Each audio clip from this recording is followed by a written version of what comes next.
Okay, let's test our skills, our stock knowledge in tongue diagnosis. This time we do liver yang ascending or liver yang rising and liver fire.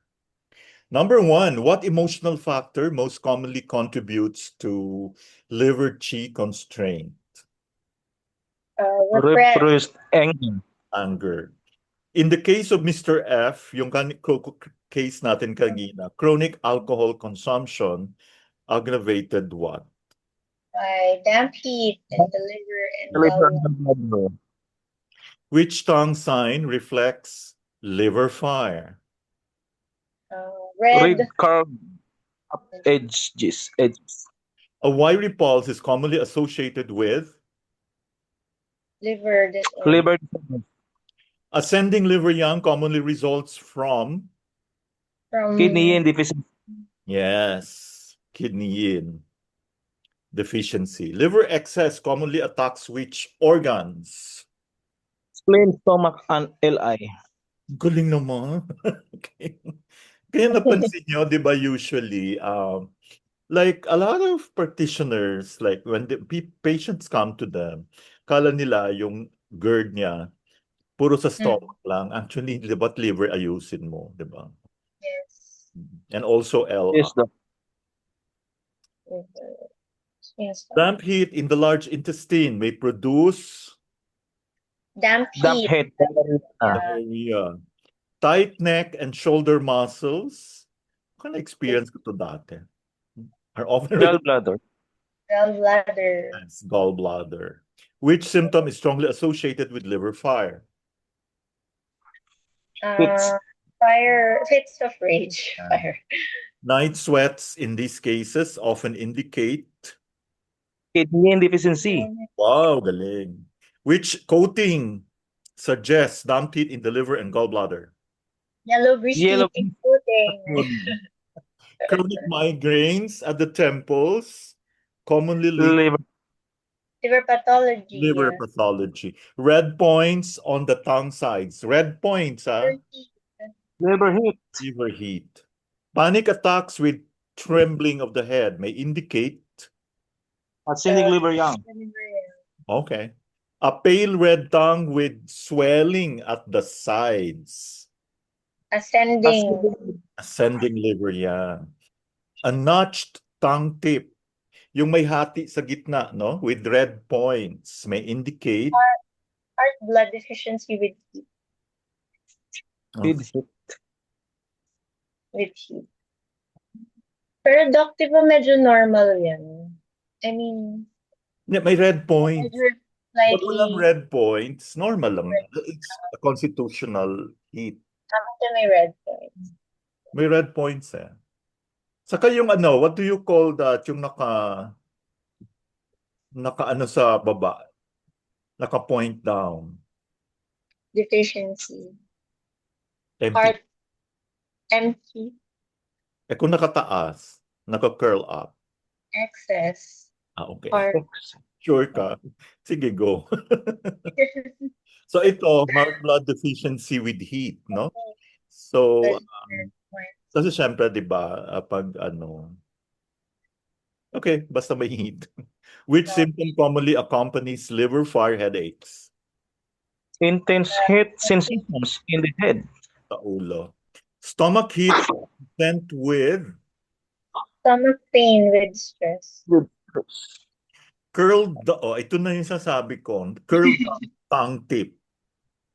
Heat from heart Heat from the deficiency. Heart deficiency kasi pababa. May heat. Yes, letter B. Pag naka-curl down na tongue tip. Hot feet, commonly associated with Yin deficiency. yin deficiency heat. Sige, ano nyo na yung mga feet nyo kung mainit. Tremors with liver fire. Internal wind. Internal wind. Heroin withdrawal in the cases presented commonly involved Liver fire. Liver fire. red talaga. A rootless tongue coating indicates Kidney yin deficiency. Kidney yin deficiency. Ano sagot mo? I know. Hindi pwede rin superior lang. Ruthless na nga yan eh. No? Long-standing damp heat often produces what tongue coating? Thick grease. Yellow. It's yellow. Tinnitus with red swollen tongue sides. Liver fire. Liver fire.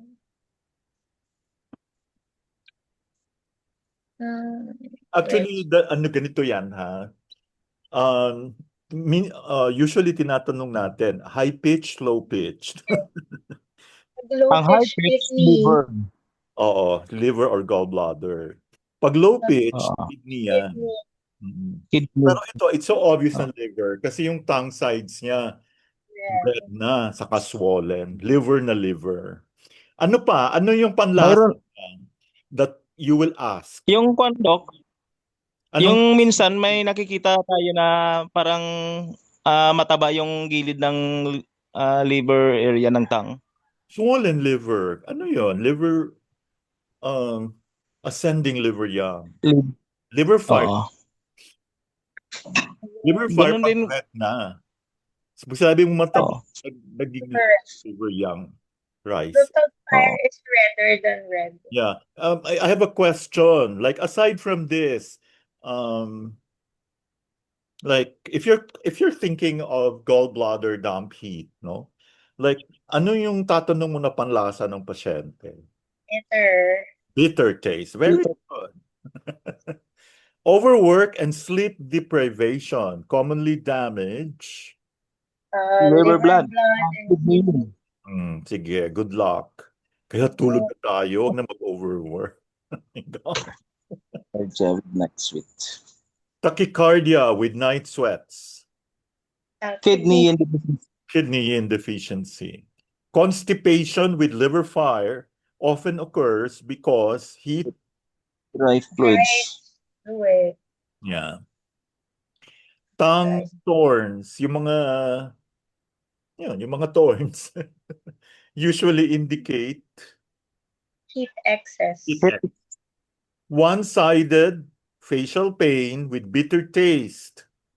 Gallbladder, liver Yes. heat. Gallbladder or liver heat. Right side ba yun, Doc? Right side, di ba?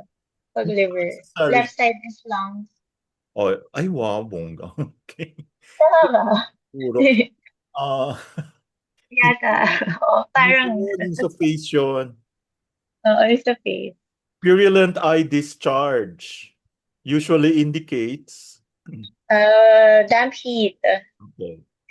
Facial redness with restlessness. Heat syndrome. A thick dry yellow coating. Phlegm. Heat and stomach. Very good. Emotional repression. Pinipigil yung emotions. Primarily affects which organ? Liver. Liver chi constraint. Pwedeng mag-evolve into Fire. liver fire. Red tongue sides are most associated with Liver pathology. which lifestyle factor worsens liver fire? Alcohol abuse. Migraines, in these cases, were often linked to Liver yang. ascending liver yang, which Paul's quality commonly accompanies liver fire. Wiry rapid. Damp heat in the liver often affects which paired organ? Gallbladder. Which symptom commonly indicates liver gallbladder heat? Bitter taste. Bitter taste. Red points at the tongue tip. Heart heat. Ascending liver yang frequently causes Dizziness and headaches. which emotion is most connected to the liver? Anger. Liver fire can generate Internal wind. Internal wind. Pwede kang mag-tremor, pwede kang mag-stroke. Pili ka lang. Dry tongue coating usually indicates Dry tongue. Lingering fluids. Lingering. Nightmares with palpitations. Heart Heart deficiency. With heat. Yeah, with heat. Swollen red tongue sides indicate liver fire. Liver fire. which factor weakened kidney yin in Mr. F's case. Pain, abuse, and lack of sleep. Okay.